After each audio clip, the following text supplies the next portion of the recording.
जाजपुर कलिंगनगर शिल्पांचल रास्ता गुड़िकर अवस्था शोचनीय हो पड़ा बेले यार मरामती यार प्रतिवाद में जखपुरा ठारे स्थानीय सरपंच नेतृत्व में रास्ता रोक कर तुरंत दाबी पूरण नहेले आगक जोरदार आंदोलन कर चेतावनी देते। कलिंगनगर शिल्पांचल को संजोग करुवा प्रमुख रास्ता विपर्यस्त हो पड़ी।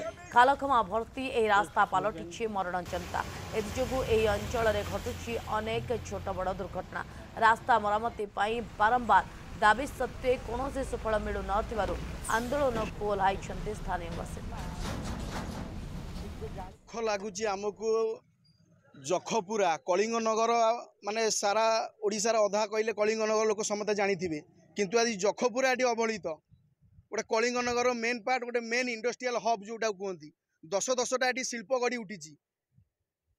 बहुत प्रशासन बहुत आईन बहुत कानून सब आम देखीचु किंतु एठी गोटे कहीं आज आसुना लोक मरवा स्टेज आसिक काली गोटे लोक लेडीज जड़े पड़ी तार काली गोड़ भांगी जेतबले जनता ताते सेतबले से रास्ता ऊपर को बाहर दीर्घ 15 मास धरी एटी आमे जो लाइन नथिबार असुविधा सम्मुखीन करूछु। एटी जो ट्रांसपोर्टर माने आसुचंती बड़ बड़ गाड़ी घोड़ा धरी एटी साधारण जनता जीवा मुस्किल होउची।